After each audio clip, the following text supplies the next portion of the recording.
visée par des rumeurs de départ, Anne-Sophie Lapix nous a accordé un long entretien lors duquel la journaliste évoque son avenir au JT de 20h de France 2 tout en répondant aux critiques. À la tête du JT de 20h de France 2 depuis 2017, Anne-Sophie Lapix sait qu'elle prête le flanc aux critiques. Attaquée par une partie des téléspectateurs et de la classe politique qui lui reproche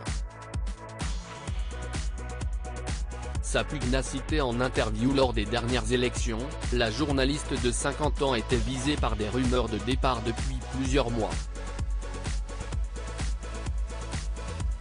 Le soutien public de Delphine Ernotte, patronne de France Télévisions, et d'Alexandre Cara, directeur de l'information, ont récemment sifflé la fin de la récréation.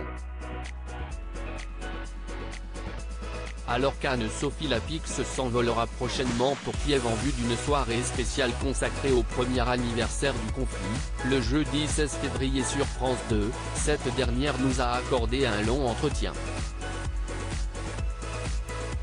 Cette spéciale Ukraine est un moment très fort pour la rédaction Télé Loisirs. À quoi va ressembler cette soirée spéciale Ukraine sur France 2 ? Anne-Sophie Lapix: je partirai avec une équipe le samedi précédent pour revenir le vendredi. La soirée s'ouvrira avec le JT de 20h. Je serai en direct de Kiev. Suivront Élise Lucet avec Envoyé spécial, Caroline Roux avec l'événement, Tristan Walex avec complément d'enquête et enfin Éléonore Gay pour Nous les Européens. Sur place, nous tournerons plusieurs reportages sur la vie des Ukrainiens en temps de guerre.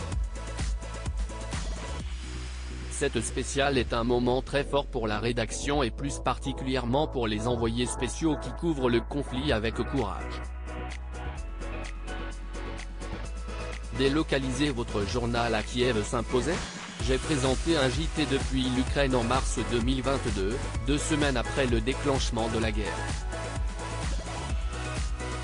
C'était un moment très fort. Un an plus tard, il était important d'y retourner, notamment pour montrer notre solidarité vis-à-vis du peuple ukrainien. Qu'est-il prévu si une alerte compromet votre prise d'antenne ? Cela avait été le cas l'an dernier à Lviv, 1 heure avant le direct qui avait pu être assuré de justesse. Nous ne serons pas sur le front, donc la situation sera beaucoup moins dangereuse que pour nos reporters, mais le risque existe. En dernier recours, Karine Bast prendra le relais depuis Paris. Les sujets seront en boîte et les duplex avec nos reporters pourront se faire. Les mensonges à propos de notre JT me mettent hors de moi. L'année 2022 vient de se terminer, avec une période électorale intense.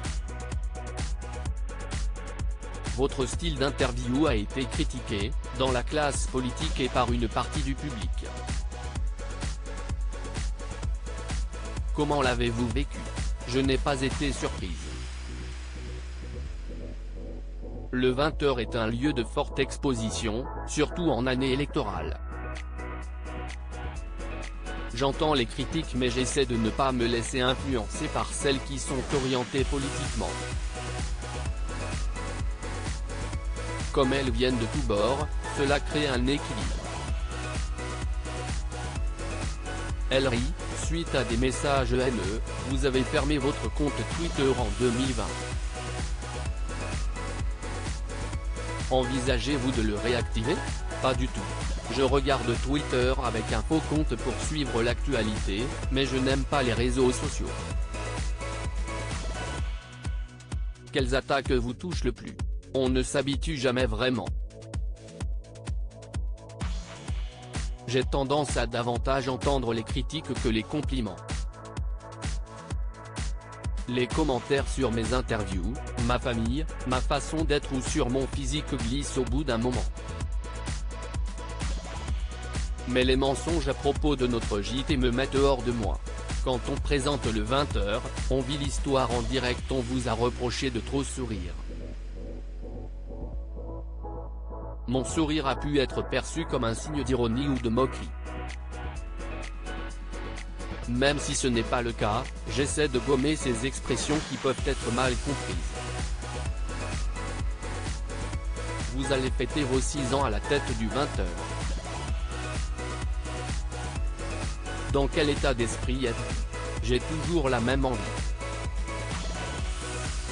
Quand on présente le 20h, on vit l'histoire en direct. C'est un exercice passionnant et riche. Plus le temps passe et plus je suis impliqué. Je revendique tout ce qu'il y a dans notre journal. Scrutez-vous les audiences? Oui, et je l'assume totalement. Nous sommes sur le service public, mais je ne vous dirai pas que les audiences ne comptent pas, même si nos missions sont différentes de celles des chaînes privées. Les audiences nous renseignent sur la perception par nos téléspectateurs de la pertinence et de la qualité de notre travail. Auriez-vous aimé prendre la tête de l'événement, l'émission politique de France 2?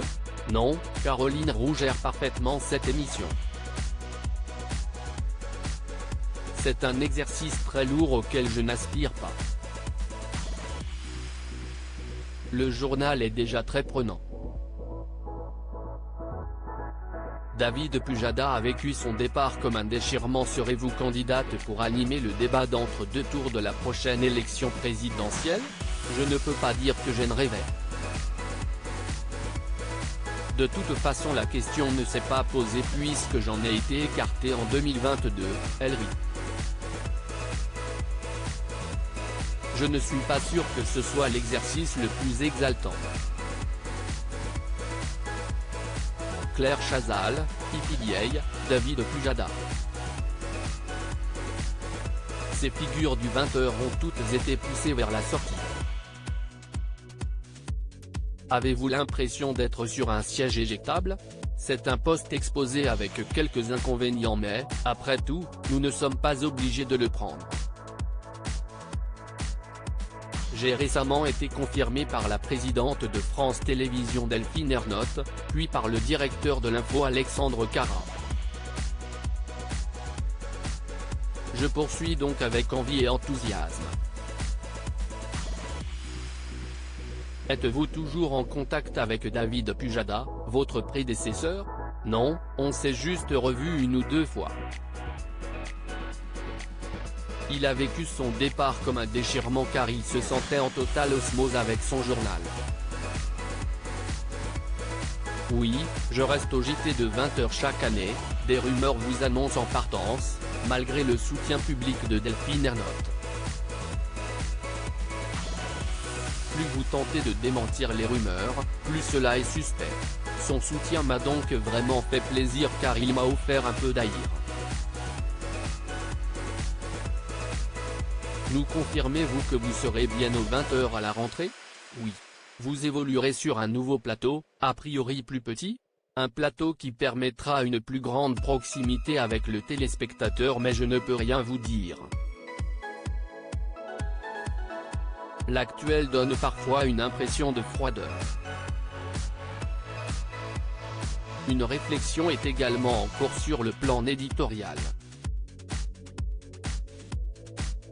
À lire aussi. Je suis admirative, Anne-Sophie Lapix salue le courage de son mari Arthur Sadoun après sa prise de parole sur son cancer.